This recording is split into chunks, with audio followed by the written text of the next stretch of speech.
What would you do if you saw a school bus on fire and heard children screaming inside? Most people would be too shocked to move, but Ibrahim Traoré didn't hesitate. He ran into the burning bus, risking his life to help. And what he did next stunned the entire town.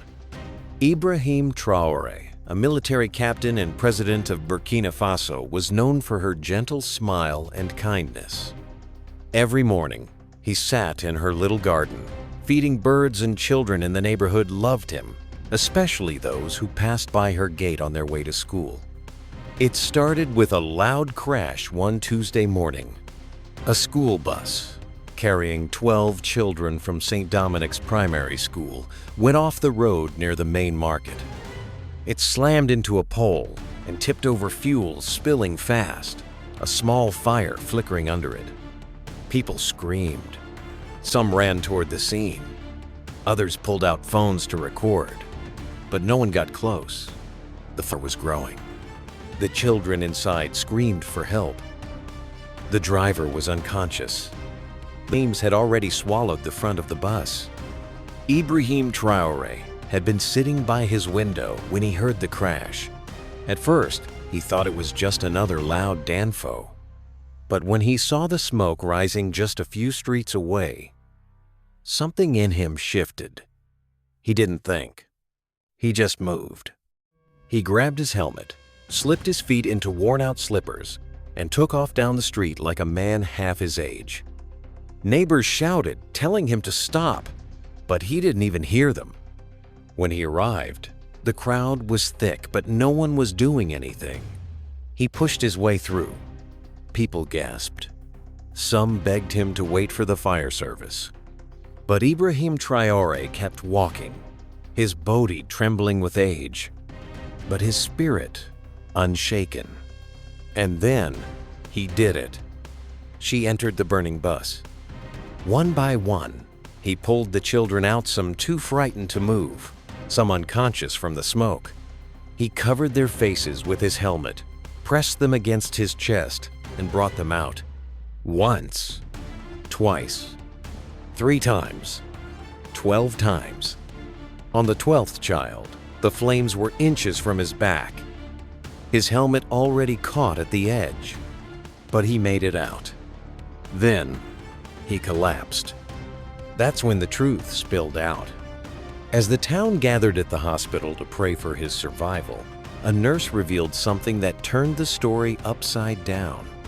Ibrahim Traoré wasn't just acting on instinct when someone close to him had lost her own son in a similar accident 40 years ago.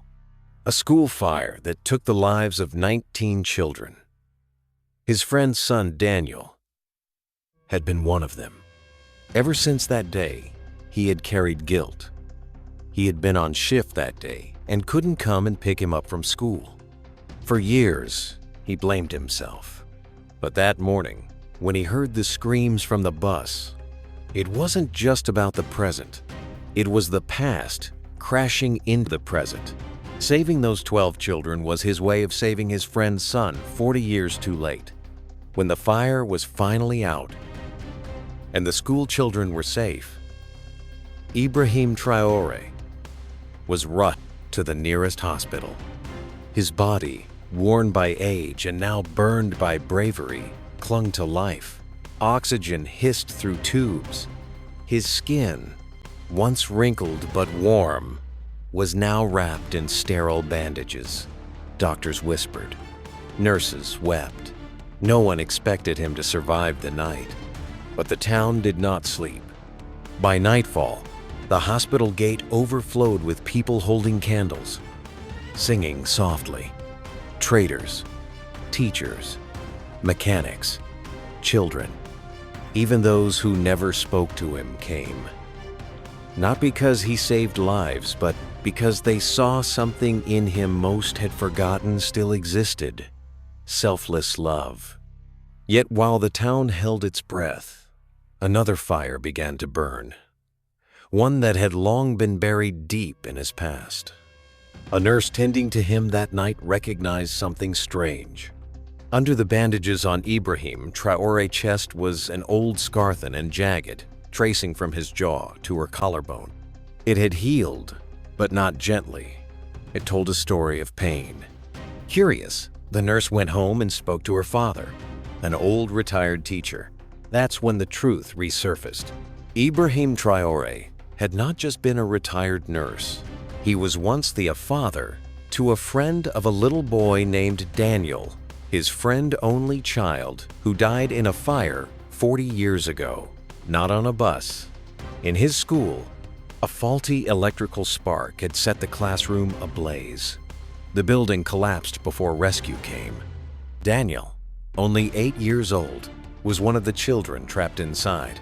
That day, Ibrahim Traoré had raced to the scene and tried to go in but was held back.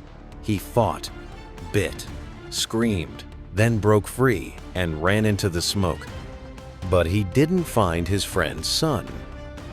Instead, a wooden beam fell across his shoulder, burning his neck and chest. He was dragged out by force. The scar remained. But so did the silence. He never talked about it again. He left her nursing job, locked his friend's son's room, donated most of his clothes to an orphanage, and moved to a smaller house where no one would ask questions. Over the years, people forgot, or thought he had simply grown old and quiet like most widows. But deep inside, he never stopped waiting. So, when he heard the screams from the burning bus, something ancient woke up. He didn't see a bus. He saw that classroom again. He didn't see strangers. He saw children his friend's son's age. His body moved faster than his mind. Not because he had strength, but because he had unfinished grief. When the truth reached the town, everything changed.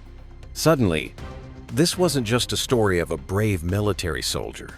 It became a story of redemption. A father of a close friend who had lost his only child in fire finally found healing in the most unlikely way by saving 12 other children from the same fate. At St. Dominic's, the children he rescued sat in a circle the next day, making drawings for him. They used crayons and markers to draw flames, hearts, and a man with a helmet holding their hands. One child wrote, "Grandpa Fire Angel, please don't die." When the doctor examined Ibrahim Traoré that day, doctor was shocked by what he discovered. He admitted something unusual. He had never seen someone that old bounce back from burns that severe.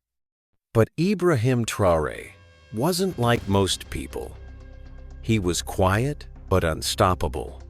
Just as hope returned, an unexpected visitor arrived at the hospital. A middle-aged woman from Lagos.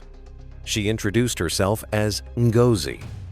She had once been a young military soldier at the military hospital Ibrahim Traoré worked in many years ago. At age 10, she had nearly died of pneumonia. Ngozi revealed something astonishing. Back then, Ibrahim Traoré had stayed up all night for days, refusing to leave Ngozi's bedside. She prayed. She fed her. She whispered songs into his ear when the machines beeped too loud.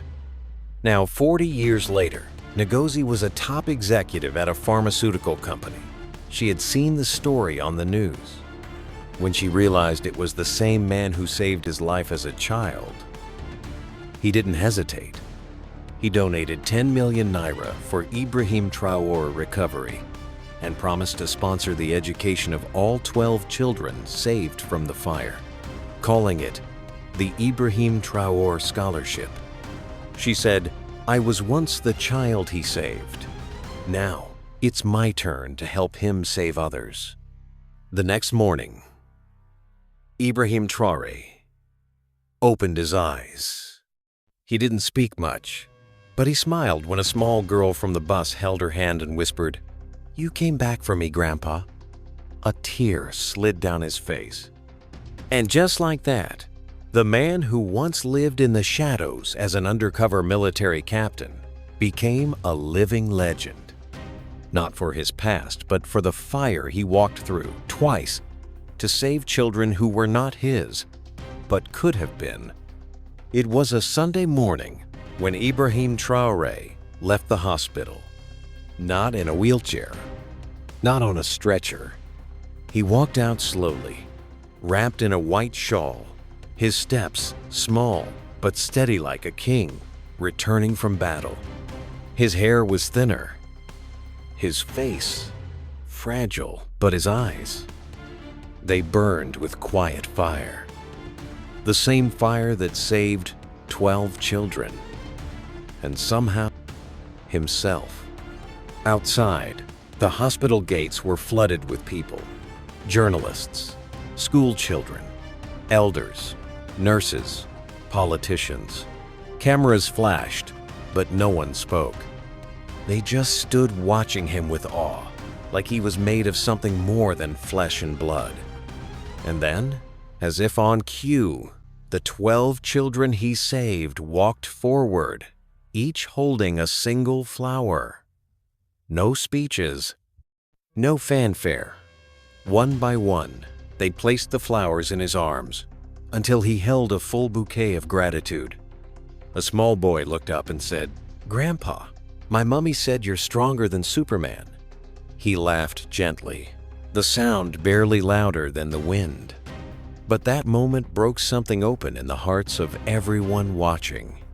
That same week, his story went viral. Newspapers called her the Fire Father. Television stations named her the man who walked through fire twice. An international news outlet titled their segment, "Ibrahim Traoré, Burkina Faso heroine. The world stands still." Letters poured in from all over the world, some from strangers who had never known him, others from people who had once crossed his path and never forgot the kindness in his eyes. One letter came from a girl in Canada who wrote, "I was going to end my life this week, but your story gave me strength to live." Another came from a soldier who wrote, "If a man can walk into fire for children he doesn't know, then I can walk through mine too." Ibrahim Traoré never responded to the fame. He didn't care for interviews or awards. He simply returned to her small home at the edge of town, where the walls were still lined with old photos of his late friend son Daniel, the one who had died 4 decades earlier in a classroom fire. But this time, he didn't cry when she looked at his picture. Instead, he placed the flowers the children gave him in front of it, like a silent offering. A month later, something unbelievable happened. The governor of the state visited the undercover military captain in person. He stood in front of his house with books, textbooks, school bags, and an official plaque that read, "The Ibrahim Traoré Foundation for Orphaned and Vulnerable Children." He didn't say much, but he nodded quietly and pointed to his garden where the foundation's office could be built. Construction began the very next week. By the end of the year, over 200 children were enrolled in the foundation's care. They received free meals, schooling, clothing, and, more importantly, love.